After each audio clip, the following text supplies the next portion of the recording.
for anyone to see on YouTube. It's me, your boy, John X. And look, I've got a special guest star here today. I got Mr. Robert Brooks in the studio. Aloha. Alohas. It's plural, aloha. You know what the wildest thing about this is? Rob, Rob is like, here and everything, and he can never hear the sound effects, but he can now. I can now. Yeah. This is a very rare occurrence. That's right. So Andrew, I'm sorry, man, you're just the odd guy out here today. I missed out on it. I don't get no sound, but that's cool. But of course, here we are. We'll welcome you once again, the host of the Men, Money, and Marriage podcast, Mr. Andrew Johnson. How y'all feeling? How y'all feeling this evening? Great. It was Valentine's Day yesterday. I'm sure y'all went out and did your thing and showed your appreciation. Yeah. He's like, yeah. Little something. Andrew was telling us pregame and telling us about the price of Valentine's Day or just marriage in general. Oh, and, yeah. Hey, what can I say except for you hear that? I hear that. I'm giving you a round of applause right now. All right. Hey. Happy wife, happy life, man. You got to do what you got to do. You ever heard of that expression, sunken cost fallacy? They believe it. We're gonna stop you right there before you start digging any holes here. No. In case you listen to this episode with the woman. Yeah, luckily she doesn't listen. She doesn't listen to my podcast or occasion once in a blue moon. So we'll see. Sometimes she'll stumble across this one, but hopefully she won't check this episode out. Yeah. Hopefully, we all get in trouble. So anyway, tonight Mr. Brooks came to visit. He's actually up here for work and everything, and he snuck up on me a couple of minutes ago, right before the time for airing. Normally he'd be at home, and he worked with the little woman to surprise me, which means I got to watch her a little bit closer, as I've said before. It's the third time I'm saying it. I'm doubling and tripling down on that. Because if you could pull one over on me, then, well, what's next? I don't think there was a lot to pull, but just be neutral, say nothing, be quiet, say nothing. The man knows me. So anyway, fellas, you know what I'm saying? Lots of stuff going on in the world, but welcome. I didn't even get to say the welcome. Welcome to the third episode of Born in Trouble, the show that has no regular schedule. It doesn't have a regular schedule? Well, it seems like we're doing every other Sunday, maybe every other Sunday. But if I get the urge, I'm not going to say that if I get the urge to do a show in the middle of the week next week, I'm not going to do that. There is no schedule. It's just. Well, I know you wanted to do one sincerely last week, but the Seahawks and the Patriots were there last week. I know that really that contest. Yeah, I was really deeply involved into that. It's indifferent. You at least enjoy Bad Bunny. Well, I mean, look, you know what I'm saying? I'm not knocking anybody. I'm not knocking the halftime show. Don't put me on the same side as those guys. Okay? I'm not interested. You're not with those guys. I'm not with those guys. But I don't speak English. I don't speak Spanish. So it's like, the music is good, it's rhythmic.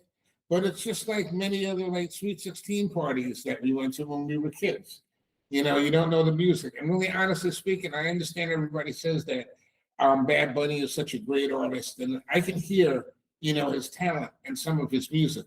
But the last time I was moved by a man speaking Spanish and, singing in Spanish, it was Mark Anthony. And I didn't know what he was saying, and it was Mark Anthony. Because it was like what he was singing was so beautiful, you just knew, intrinsically. Bad Bunny doesn't really affect me the same way. I'm not so much a great big fan, but I don't hate him. I'm not hating on it. I don't watch the game to watch the halftime show. It was more interesting to me. It was more fun to me to see everybody's head start to explode just because this man is up here speaking in Spanish, singing in Spanish the entire time. I thought it was kind of hilarious to see how these people just basically, they're just uncomfortable with anything. It's not with anything. It's, they made sure that you it was very specific because, those same people will, trample, small children and animals to see the three tenors, even though their Irish ass doesn't speak a lick of Italian, Right.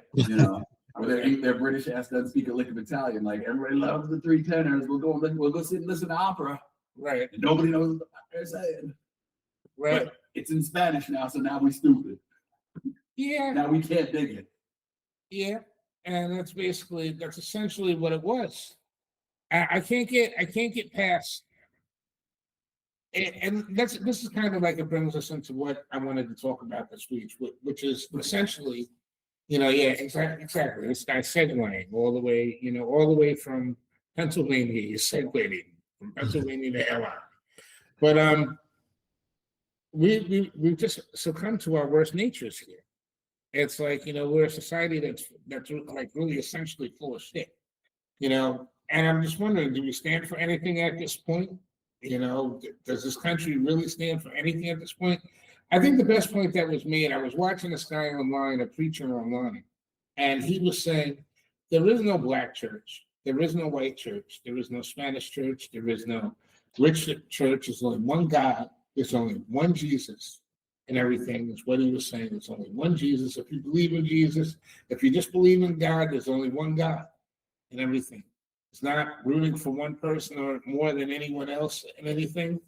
And this whole thing about like there's a way to go about doing this, or there's only one way to go about doing these things. You're either nice to people or you're not nice to people. You either care about people or you don't care about people. You either support pedophiles or you don't support pedophiles. It has nothing to do with, I keep hearing all these arguments and all these discussions about, well, these guys were Democrats and these guys were Republicans and these guys were, it don't fucking matter when we're talking about pedophiles. They all should be taken out in the back and shot. And then, I have to watch that type of verbiage, because that's the type of verbiage. It's okay for them to go out and do all these different things to these kids and subject these kids to all these different traumas. But God forbid I say something about how they should be punished for those traumas, what should happen to them based upon what they have done and their actions. We are not protecting the most vulnerable. And that is what it says in the Bible. Jesus tells you to protect the vulnerable. And anyone that's sitting up here saying anything different, you're just, I can't rock with you. It's just very difficult for me to watch. It's very difficult for me to see. And I mean, look, when I look at the whole issue, I am not 100%. I don't believe that, my thing is that I don't believe that any of this was handled by anyone properly at any point in time. Okay? And what I mean by that is that when they were talking about immigration, when immigration first started up in this country, it wasn't handled right in the 1990s when they started coming over. It wasn't handled right in the 2000s. It wasn't handled right in 2010. And the reason why is because, it's not just the Democrats that own businesses. A lot of the Republicans own the businesses, and they were making money. They were increasing their profit margins off of this labor force that you didn't have to pay them fully. You didn't have to pay. You didn't have to pay the benefits and all the other stuff. It's the big thing is it's the benefit package more than anything else. Yeah, it's like a $7.50 an hour job becomes almost $20 an hour once you get done with FICA and all the other stuff. Yeah, and you don't have to pay FICA. You get to take the FICA and all those taxes and put it in your pocket because you're not paying these people. So it's like, but don't they have to pay it? The workers?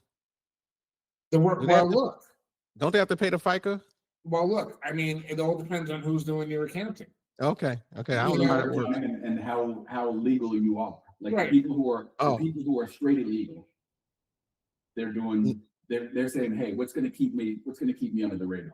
If you're trying to go through the process, then you got to pay the FICA and everything. If you already, I got you. System, then you have to pay the FICA and everything. You can give them a check that says FICA comes out of it, but that doesn't necessarily mean that you have to forward the FICA to the feds. You know, because we've seen those scandals before. Oh yeah, we've seen them all over the place. Well, the first job that I worked at, Triway, they were pocketing some of the money that was supposed to be going to us and to the government. Exactly. And this is what businesses do. This is what this country has been built upon for the past like 40 years. Sorry, did I say Triway? Triway. Cosmill. Well, Triway No, Triway doing the same thing too. Triway was one of the security places. I didn't work at Cosmill. We were security guards in high school. So you can imagine what happened whenever we got on the same site. Because there were like 7 of us. Nothing was very secure. No, nothing was secure. But what this guy was saying though about there not being any other, there are no black churches. There are no white churches. Well, I mean, in theory, he's correct. In theory, up here. But down here where we're all living, where we have lots of division, and we're built around, like we're designed to live in these communities. We're designed to be connected. So at that level, where what he's talking about is absolutely correct. At that level, at the above level, we're all the same. We're all energy. We're all floating through this. But down here, where we've separated ourselves out and we're experiencing this physical experience on earth, there's a black church, there's a white church, there's a Ukrainian church, there's an Ethiopian church. There are people competing to see who had the first Christian church. There's a lot of competition for whose church is greatest. There's a lot of competition for who's first in everything and everywhere. And it's really not a relevant conversation. We're either going to move forward or we're either going to move forward together or we're going to reset. Well, it's interesting you say that because the competition piece of it, like who's first, whatever, that becomes a discussion to keep us distracted. From just getting on to what we really need to do. And that's the whole purpose of it. And that's the whole point of everything. I mean, what's going on with these files? I mean, they're dripping stuff out every day. So that way you get caught up in these conversations about what the pictures are, as opposed to just basically the names and the people. It's not even a matter of I think the best thing that came out of this whole thing is a lot of people are talking about Michael Jackson and how Michael Jackson was not a pedophile, which is something that a lot of us knew and never believed in the first place. I don't know if I knew that. I think I was. Did you really believe it? I don't know if I believed it. I didn't have enough information. Okay. You know what it was so crazy about it? When they were talking about that before, when he was, they're going after him. They were saying that he was having, kids sleep in his bedroom. Sleepovers. But the thing is, they were Macaulay Culkin said, I slept over in Michael Jackson's bedroom, but his bedroom is 3 stories. Right. So it's like, you can sleep in his bedroom, but he's got like 3 levels of, we don't, for us, it's 1 room, but for him, it's probably like 10. I mean, it's, so, what do you, how do you? The bedroom wing of his house. Yeah. You know what? I can tell you one story that I heard secondhand from the infamous Craig Mack. Craig had actually met him once. And he met him at a studio in California. I was like, what's he like? And he was like, his eyes were wide open. Like, Craig had a way of telling stories. He'd be like, his eyes go wide. He'd be like, let me tell you something. He was like, he's just like a regular motherfucker.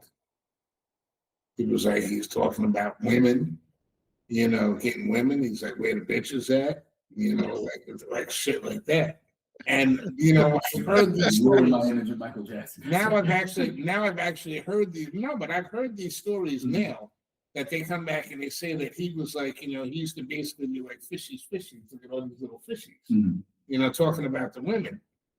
So and in this context, it's probably the only time that this type of misogyny is actually welcomed from an artist, because like the alternative is that he was basically diddling people.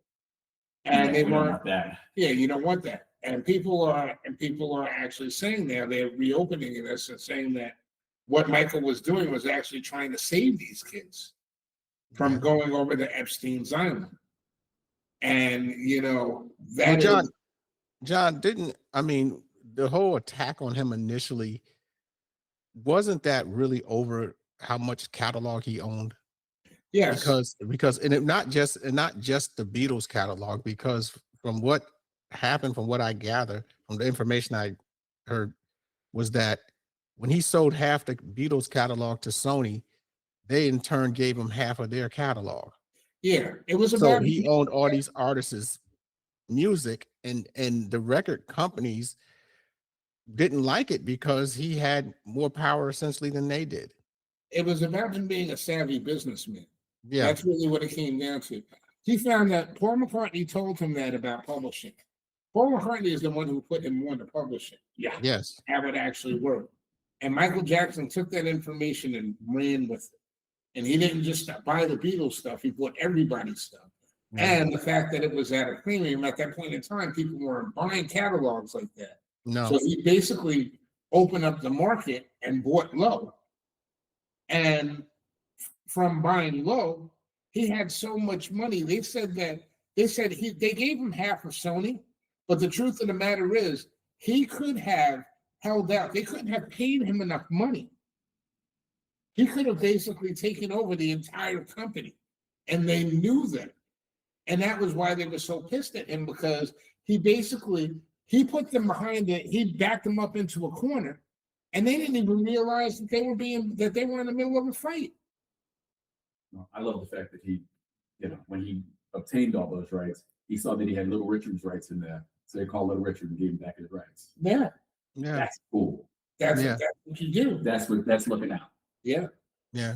So I mean, yeah, that was he was a set, like he used his leverage. I mean, if you at some point in your career, if he's 20 cents out of every dollar of any record sold is him, he's got leverage. I mean, what are you gonna do? I mean, he has leverage in the music industry, and you gotta play with him and play ball with him if you want deal with him. And the fact that you were right, John, about when he got into the publishing game, it wasn't as big of a deal as it is now. Now it's now you crazy. got private equity in the buying. Yeah, private equity is buying publishing now.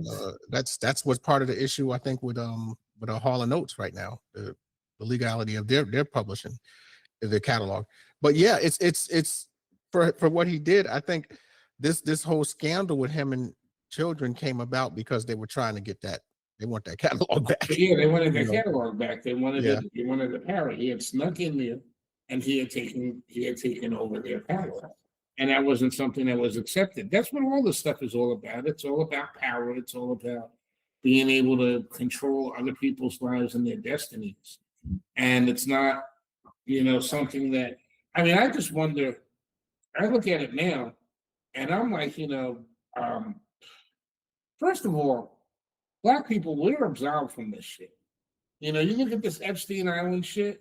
I see there's one person. I saw that this had one woman who was like, of African descent, and she was constantly in contact with Epstein.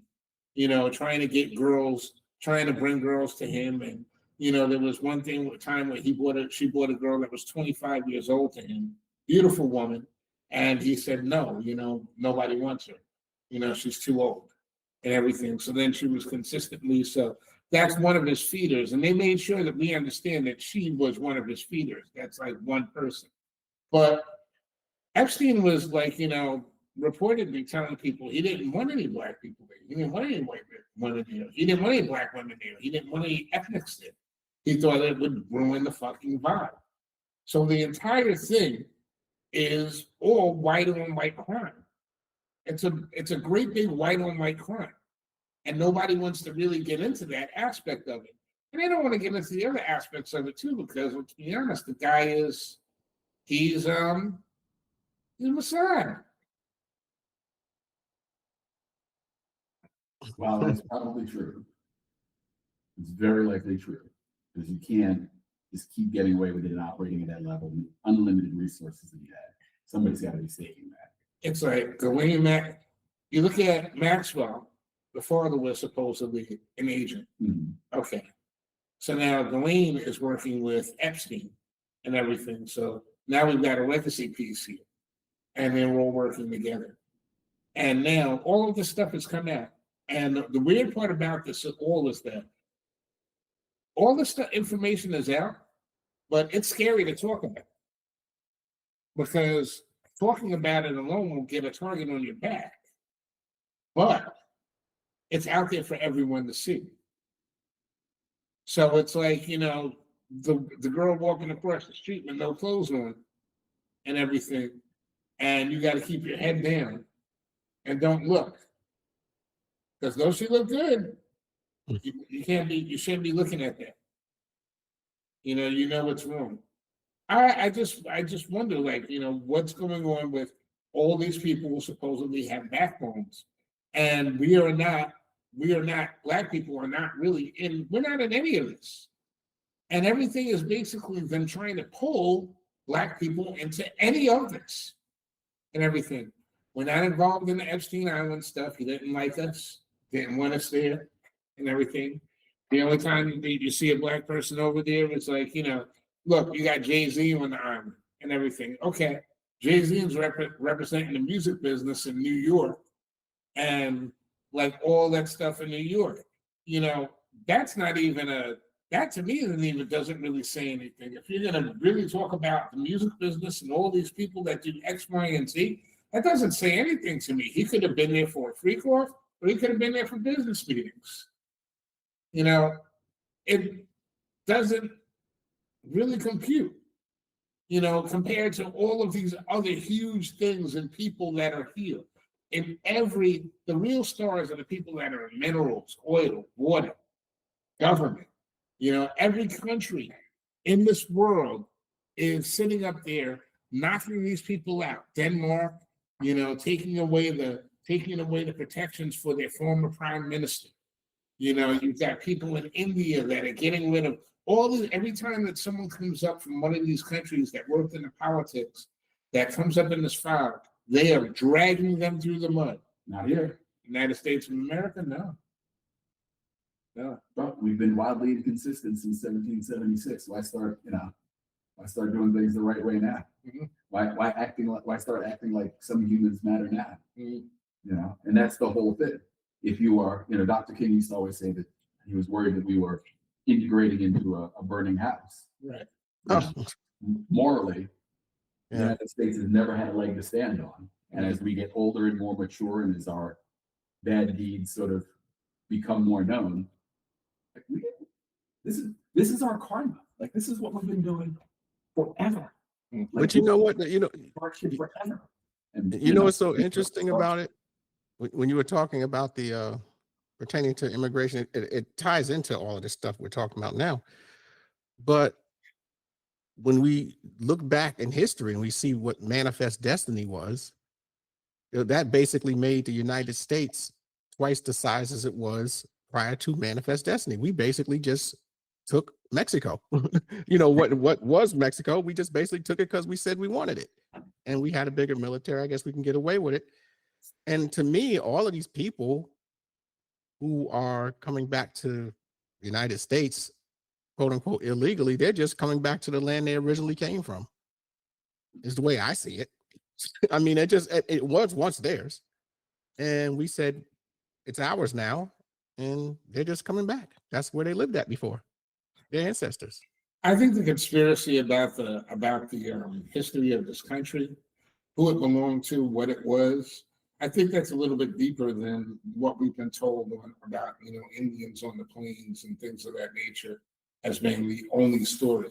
Because, you know, when you dig up all of these different artifacts, there's no possible way that if you look at some of these buildings that they have in Chicago and Los Angeles and in different places, you know, Seattle, Washington, at the turn in the 1800s, there's no possible way that those things were built by the people that were in industry of that time. Those settlers, you mean to tell me that there's no possible way, there's no way. The World's Fair, when they show the pictures of like a lot of those things that were going on in the World's Fair and everything, no possible way. No possible way. But then it just begs the question as to what is the actual story? And will we ever get it? And the answer to me is no. We'll never get that story.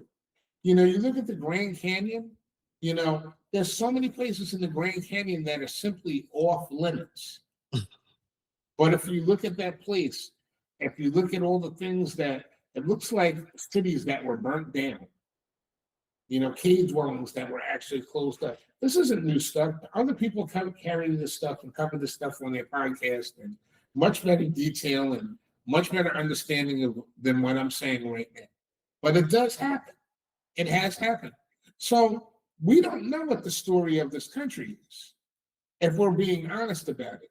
I hear all these people, I get in the online and I look at these different groups, and I've said this before.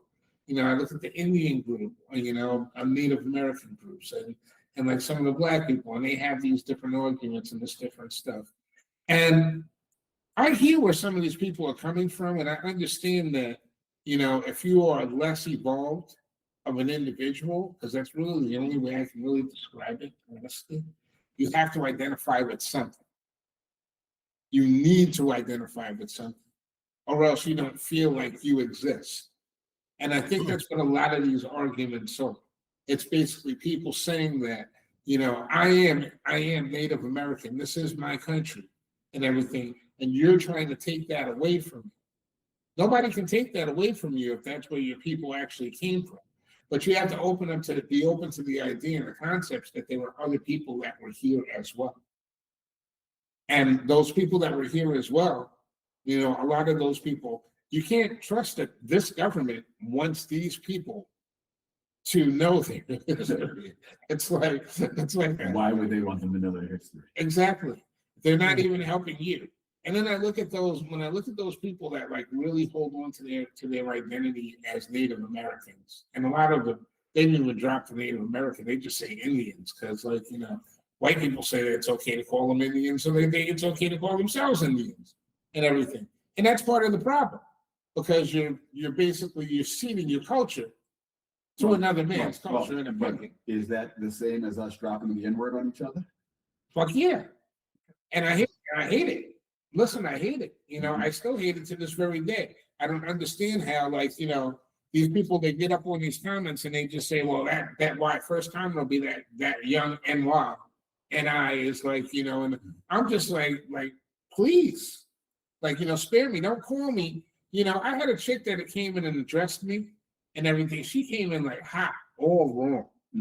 Hot, all wrong, young girl. And I read it a riot act. I just spanked her up, you know. And I told her, she was like, you're an older man, you're talking to me like this. And I'm like, you're fucking right. Because I come from a generation where we respect people and we respect one another. I don't come into no conversation, no matter how old you are, I don't come into a conversation talking about calling you out your name. And if you do that, then your parents did a bad job. And just because your parents did a bad job doesn't mean that it's okay for you to continue that behavior into your 20s and 30s. And when you sit there and you wonder and you ask, what is there for my community while I'm sitting up here using this foul language, this aggressive nature, all these fucked up things, and you think that you're going to unite somebody or lead someone, or you're going to bring them to a path of enlightenment through that bullshit. How is that going to happen? Well, it's not, but they don't know that. Exactly. But when did we become, I guess maybe it's a more recent phenomenon, when did it become so tribal? It's like, is it always, it just seems like, to me, it just seems like it's even more so the past maybe decade or so. I don't know. But I mean, people brought their little flags and stuff in their cars and little things like that. But I'm just saying now, it just seems like. Well, I mean, the social media has made the outward trappings of it more apparent. Yeah. Made people feel freer, sort of expressing their alignment with their tribes. But we've always been tribal. I mean, yeah. I live in the Philadelphia area, and you know, we jokingly say that, you know, in Boston is very tribal. Like, you're not from Boston until you've been there like 100 years. Yeah, definitely. Philly's kind of the same way. Like, you meet somebody in Philadelphia, where are you from? If you say anywhere near Philly, they may ask you what parish you're in. And you know, based on what church you said you went to, boom, you're slotted. Ah, You're I lived in over there, Boston. boom. I lived in Boston for 5 years, and I kind of never really fit in. But In a shocking development. yeah, exactly. Black man doesn't fit in Boston. Like, Yeah. they didn't like Bill Russell. Like, really? Yeah, well, there you go. You know, they base it up there on their subway line is like 4 train lines, and On the team. yeah, in the city. And if you rode, they could kind of tell where you're from by what train line you rode on. So I didn't ride on the right train line. I was in the wrong area. In the integrated neighborhood. Yeah, I rode in the wrong train line sometimes. So, but I learned that stuff out very quickly there. You know? Well, Yeah, you want to feel alone, be black in downtown Boston. Like, Yeah, that's it. where'd he go? I saw him on the train. Yeah, exactly. see, I can't. These are things I can't vibe with. I can't.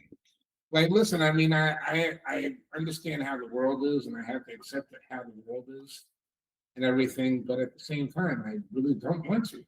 No, it's not fun to accept it. No, Like, it's not. You know, I worry. My daughter's 25. She'll be 26 this year. Like, I really worry about the world that she's got to grow up in. yeah. Like, I worry about what the economy is going to be like. I shouldn't say we. Talk to my ex about it, but that ain't right. But at some point, she's going to need help buying a house. If she's ever going to not be a renter, she's going to need help buying a house. Like, she's going to need help just doing a lot of these things that, in this whole generation. Like, my daughter's always like, I get it. I'm not going to be able to buy a house. I'm like, sweet, stop talking like that. Like, Right. Just get some positive thoughts in your head, and we will figure it out. Right. And that's what you have to do. Yeah. I've had a, well, I can't really tell that story because my daughter will be like, no. She'll be like, no, so that'll be the one time. And that'll be the one time that she actually listens to the show. Wow. When I tell that story. Hi, Ken. Yeah. But it's definitely not easy for these young people trying to buy homes today. Just live, period. And just live. Yeah. Well, you know what, John? We were talking about this on my podcast maybe about a couple months ago. Mhm. And it was I called the dopamine of looking rich. I think it's the title of the episode I did. And so what we found out was that the ages over the past, say, 10 to 20 years, the average age a person would buy a house, say in the 2000s, was 31, and now the age is up to 39 for their first home. Wow. That's a big difference. I mean, because you think about it. You think about it in career, that stage of my life, I mean, I'd only been on my job at that time for maybe 3-4 years when I bought my first home. And so if I had using the premise of today, I would have been working on my job for 12 years before I could even afford my first home, based upon if I was fast forward. Well, here's the reality of it. It's like ownership is something that they don't want normal people to have, which is why they're floating the ideas of a 50-year mortgage now. And a 50-year mortgage will bring that time frame down. It'll bring that 39 down to a possible 31. But I don't know how you're going to rectify that with people still getting divorced and not staying together. Couples not getting married in the first place. And when they do get married right away, a lot of these young people don't want the first activity that for them to do as a couple to be to buy a piece of property. A lot of times they're saying, we're going to wait a couple of years. We're going to see what happens, going to see how things are going. And, that ends up being a lot of times never. But you know what's so funny about that, John?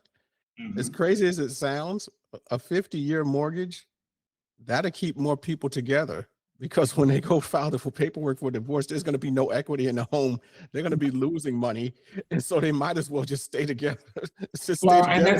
And that's the whole point. It's like a 50-year mortgage is like another way for them to get around. I used to say this all the time. When we were first doing the show, Rob. You remember? I used to talk about how they were trying to make it, everything is really glorified renting today. Okay. You do everything is like you're basically you may make some money. You know, if you had a problem with your mortgage and you went into a forbearance in the past 10 years, you may have gotten some of your money back and you may have been able to actually sell at a profit at this point. But that profit ain't enough for you to do anything with it. Yeah, where are you going with that? Where are you moving to with that money? Yeah, exactly. Yeah. Unless you're moving into the middle of the country where you can get a house for $350,000 now. And you can take that $200,000 and still have a $150,000 mortgage, and that you have to pay based upon wages in Cold Rock, Maine, or Cold Rock, like Bumblefuck, where the wages are basically $11 an hour, and there's no place for you to go. The choices for these kids, and the choices for the reality for the future is they're bad. And these people are basically punking us. These people are basically punking us, not really punking us per se, because our generation is pretty much we're right at the door right now. We're at the door. We're leaving this, But yeah, you're about to be on the demo. Yeah, like that, they do television ratings, sort of 18 to 57. Or 12 plus, 35 to 54. Are you saying they're going to stop marketing to us now? Yes. Well, somebody realized that a couple of years ago, somebody realized that, because television literally had a boss once who everybody hated. And he was like, I'm turning 56 today. I'm about to be out the demo. They should take me out back and shoot me. And 3 people raised their hand and said, okay, if you want, we'll do it. But then somebody, was doing the math, like, well, who's got the money? The old people got the money. But the problem with the old people is it's hard to change their mind. Right. You got to beat them over the head to get them to change their mind. They've already decided what products they're going to use, whatever. But they're the ones who got the money. Yeah, they're not. You can't influence them. They're not. They've seen all the persuasion tricks, and most of them don't fall for it anymore. As they get older. It's a wrap. So being that we're pretty much outside of the demographic now, on the way outside of the door, you have to really watch what they're doing to these younger generations. And I saw a report this week where they said that all white collar jobs can be replaced by AI within 1 year. 1 year? Yeah, some of that is a little far-fetched. It is far-fetched. The AI so far has too much of a mind of its own. The AI is already covering for itself. So if you were to go AI, let's just say you're like, we're going to take this. You would then have to put a human in line to proofread the AI before you send it out. And it's at the rate that AI works, you have to put humans in line. So know something too, though, John, is if you think about it, as far as technology goes in the country, we've had here in the United States a milkman would literally deliver milk to your house. And then as technology improved, that goes away. And then we went to the age of the computer in 1980. That was Time Magazine's Man of the Year, was the computer, the personal computer. Personal computer. Right. So then you have that, and people thought, oh, all of these jobs are going to be taken away because all the clerical work that was done would just, all those work, you don't need them as much anymore because now you have the computer. And it didn't really replace human capital. It replaced older technology. So we don't have typewriters anymore, and we went to other things. And I just think AI is it's going to create more jobs than it probably will end up taking away. And when I say that, I'm saying it in the sense that it costs a lot of money to run all of this stuff. And on top of it, the data centers use a ton of power, electricity on the grids and stuff like that. So it's going to create, you're going to have to build an infrastructure is going to have to be built out just to establish this stuff all across the country. And so I don't believe it's going to just wipe out all of these different jobs and there's going to be nothing there. I mean, I think there's going to be different jobs, but it won't be, some of the ones that we're doing now will probably not exist. I have to say, I agree with both of you that they're not going to be wiping out jobs. all of those jobs within 1 year. I think it's No, pretty not much, within a year. It's going to take some time. I think it's pretty much an impossibility. But I think that the most interesting things that about this whole thing is that when you look at it, it's not just the piece about them getting rid of the jobs. It's just a simple piece that they're thinking about it first of all. They want it. They They want want it, to save money. right? They That's want Oh, to yeah. have more profits. and the second thing is about creating more jobs for people. That may be true, but they're not going to be standout jobs. It's not going to be jobs where we had one person that's walking in the room and we know that he's like a Tesla, or he's like, someone who is a Charles Drew, someone who's like, an experienced, developed intellect. And the reason why is because of computers. They're showing these kids, and these kids are testing. Damn. What generation is this? Z. Z or Z these is millennials 20. now? Z is supposed to be, I think, Or the millennials before Z? 25 and under. Millennials are 1980 to 2000. Okay, so Z is behind them. Z is behind them. Z is So- basically 2001 to 2026. So the tests show that the cognitive abilities of this generation, Z, of millennials, is declining. Yes. Yeah. And so in theory, and I heard somebody else say this, but it's a ridiculous thought, the smartest generation ever in the history of the planet, because it's also the richest generation too, is our generation. Like Yeah. we are part of the smartest generation in the human history. I agree with that. It's Yeah. ridiculous. And that's exactly what I was thinking, honestly. I was really thinking that we are and look at what we have done with it. Microwave popcorn, Yeah. Well- Netflix, You know what's funny about it though? It's Epstein like files. the new Gen Z, they're not teenagers, they're screenagers. Because everything is attached to that Mhm. phone. They can't, like, if you don't want to punish your child, you take away their phone and tell them to go outside and play, because they don't know what to do without their phone. It's almost like you took half of their brain away. They literally don't, they can't. You ever seen a car run around in a circle with the remote and it just doesn't know how to go anywhere? It's just go. That's them without their phone. They literally can't function without this. That's why I call them screenagers, because they can't function. They can't function without their phone.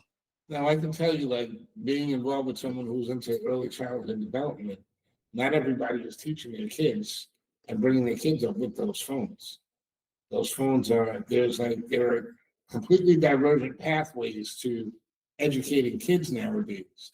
And the cheap one, which we are looking at as the easy one and the acceptable one, is by putting them in front of screens, doing the teachings at home, things of that. Everybody gets a laptop or gets a computer. Yeah, well, that's the issue, John. That's what's going on with my children now in school.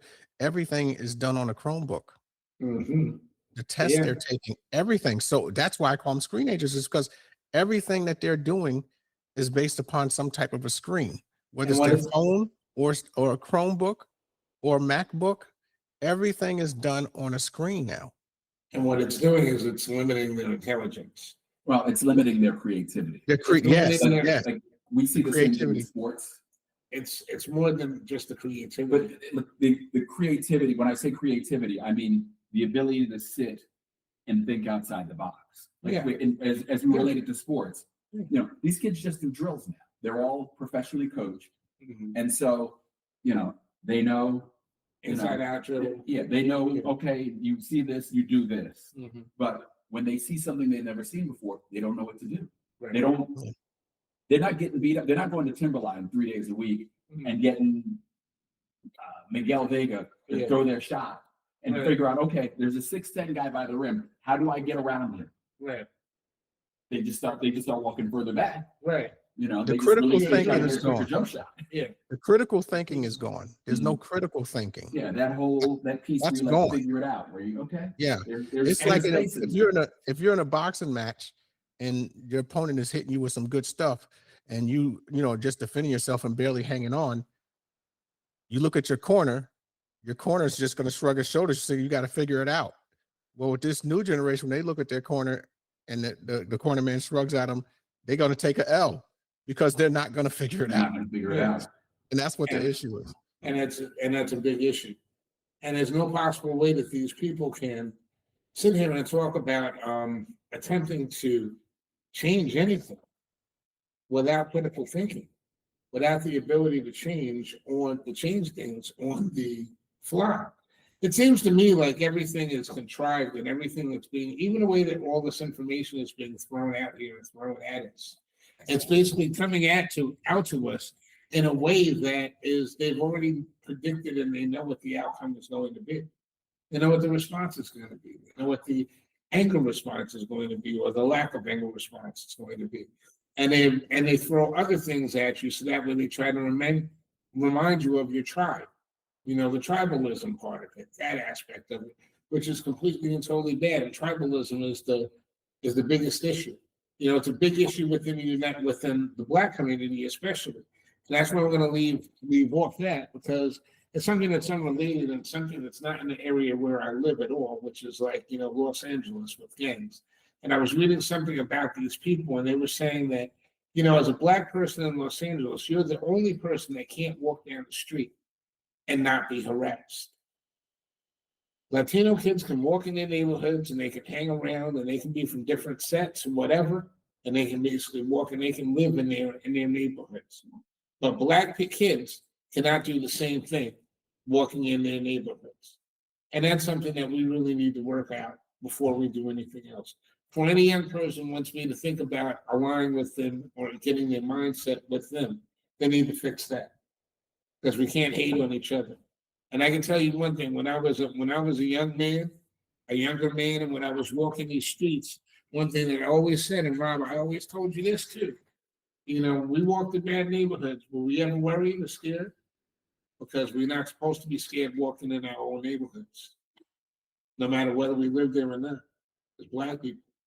And when I ran into Black people and when they say stuff to me, I would be like, well, why would you even come up to me like that? I'm you. You know, so I don't understand this whole FBA, you know, Black African. You know, I understand some people are wrong and some people are wrong and like there's different points of view on different stuff. But at the end of the day, it's a stupid fucking argument. It's a dumb fucking argument and everything. John, you don't believe that the world is flat and it's not a round sphere? Nah, I believe in a lot of different things. Well, that's what these guys, a lot of them are saying about this flat earth theory.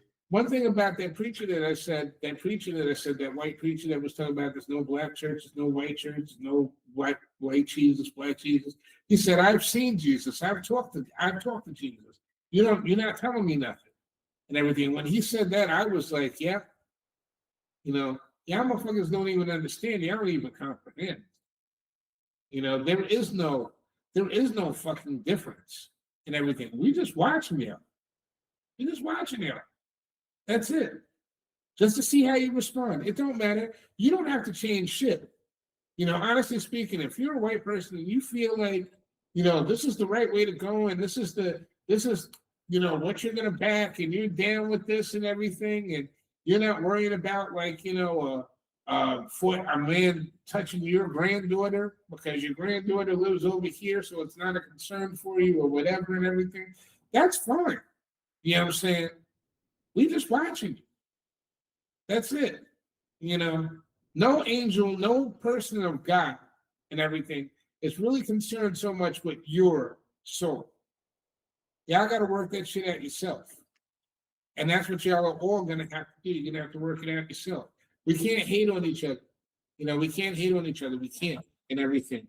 And I can't get behind like a lot of this stuff. I can't get behind a lot of the things with, you know, at the same time, it's like, there's so many things I wanted to talk about today. I didn't get a chance to even bring into it. Like, you know, like the LGBTQ community and everything. What about them? Well, some of the things about this, what's going on today is that, you know, you have people that are always consistently saying bad things about these people in this community and everything. But when the Republican conventions come into town, what is it? Grindr. You talking about Gawker or whatever? Grindr, whatever, yeah. So essentially, what that means is that you are that community. But John, think about it this way. If you are the people a lot of times who are the most anti of something usually have something to hide. Very true. And I've said that, like if you notice, a lot of the people who are doing this that make the biggest noise, the most noise about it, sometimes are closeted, and they just they do that to get the heat, to get the heat off of them. Very true. So that's part of the issue. Yeah, and that's really part of my point, though. That is really like the whole point. But the whole point of it also is like, like I was thinking about, what the former friend of the show said, like, about possible homophobic vibes coming from the show. And I thought about that because, like, I've talked to, I'm not going to name any names about, like, because then I'm going to be in that area of I have Black friends. You know what I'm saying? If I start saying, like, I have gay friends and everything, then I'm in that same boat and everything. So I'm not going to do that and everything. I can't do that. But at the same time, it's like, what I don't understand is that the same way I get on women who talk about this feminism shit, I get on men that talk about this masculine bullshit, I get on different people. It's because of the fact that just because you identify as something doesn't mean you're not still a piece of shit. Okay? So there are plenty of people. My whole point with the whole thing is that a lot of people in the LGBTQ community are hiding behind that fucking flag and pretending that they're not fucking bad people. But they are bad people. So excuse me if I'm not going to allow you to hide behind your sexuality. The same way I don't allow people to hide behind their whiteness or their blackness or their female or their femininity or whatever the case may be. I have to look at people and judge them all the same way. We all have to judge everyone. And that's the reason why we're so fucked up in the game right now as it is. Because we're not trying to judge people for the character of who they are. We're too concerned whether they're Black, whether they're white, whether they're homosexual, whether they're straight, whether they're out the room, quadroon, whether they're foundational Black Americans, whether they're Africans that have come here for 1 or 2 generations, whether they're Hispanics, Caribbeans, whatever it is and everything. You got all these fucking subsets and everything. All these fucking subsets where in each fucking subset, you still have shitty people in each one of those groups. That's all I'm saying. Don't be fucking stupid. This is how you fall for the banana in the tailpipe. Okay? By not paying attention to who was around you. Just because someone is wearing a dress and calls you sweetie and everything doesn't mean that that person is a sweet person. It means that a lot of people use that as a deflection as well. Just because someone is a white person and walking around with Black people doesn't mean that he actually likes Black people. You still have to get to know them. There's plenty of people that are involved. You have to get to know everybody. And that's something that means not being lazy about your relationships. And laziness is everything that we've talked about during the show when we talk about AI and all these computers and where society is going. We want everything to be easier. So if we say anything should be harder in order to safeguard the nature of people are automatically going to push back against that. Well, the brain likes easy. Right? The brain likes work. Brain loves easy. It loves easy. And fellas, it's never easy having this conversation. But it's a wrap. Guys, have anything else you want to add to this? No, I'm hoping my prayer is that this 4th generation figures this whole thing out and can turn it around. Because every 4th generation in the United States, they've always done it. And so I have to hold out hope that they can do it. Yeah. Mr. Andrew Johnson, host of the Men, Money, and Marriage podcast. Keep holding the fort down, brother. defending I'm doing my best. Mr. Robert Brooks, you have anything you'd like to add to this? No, I won't throw gasoline on it. Want to gasoline on the hot You know fire? anything I should say, don't say anything at all. It's up to you, John. It's a darn shame that we all just can't get along. Listen, we should all get along, but it's like, it's not in the cards. It's just not in the cards. So it's like, what's going to happen next is really the next question. How are we going to deal with this? And, I suggest to my Black brethren, brothers and sisters and everything, y'all continue to sit back on the sideline as far deep as you can on the sideline and watch and see what happens. This is their system. It was set up for them to win. And if it doesn't work for them and everything, as usual, they're looking for a scapegoat. And I just don't want to be that scapegoat. I worked in mortgages. I heard the term ghetto loans, while all these guys that were working in my office were driving around in Benzes and Beamers and everything, and had actually went out actively seeking people to give these fucking shitty products to move them out of their houses so they could profiteer. It's the same thing. It's the same thing. You're always going to be a victim. So don't be a victim in everything. Don't be a victim. Don't listen to Nicki Minaj. Don't listen to the Turning Point show and everything, the Turning Point radio show. Because what that pastor said about that show that was very interesting. He said, I didn't watch that show either. He said, because I know who was on that show. And I know their lyrics and I know their music, and they're a bunch of cretins too. So how is that our show? How is Kid Rock talking about underage women, Nicki Minaj, her name says it all, okay?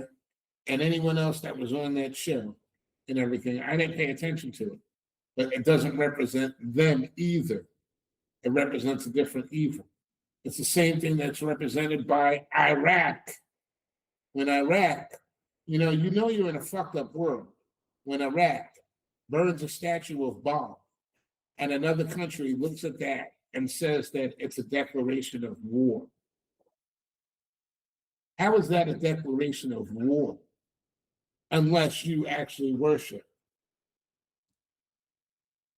And on that note, Born in Trouble, 3rd episode. Devil worshippers, enjoy yourselves. Enjoy yourselves, because you know what? I understand the power of He who is known by many names. Yahuwah. God bless everybody. Born in Trouble, 3rd episode. I think I might do another episode next week then. Mr. Lancaster didn't make it tonight. He just hit me up. He was running a little bit late. We love you, Grant. We'll catch you next week and everything. I might even end up doing a one-on-one with me and Grant because, we like to bang heads sometimes. So, it's so good. Get after it. So thank you, Mr. Brooks, for coming up and everything. Mr. Johnson. Anytime, brother. Yes. I got a fruit. And chicken grits.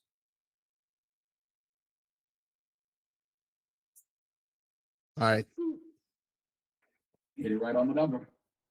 15 minutes. You said he had a 9 o'clock hit? Yeah, no, you're good. It's what happened. My wife ended up picking up my son. He was at some event, and that's what I was concerned with. But she went and got him. So that was the issue. Okay. They're on their way back. They're on their way back now. I'm just gonna text her and tell her she can pull in the garage because I want the garage to go off when we are coming in.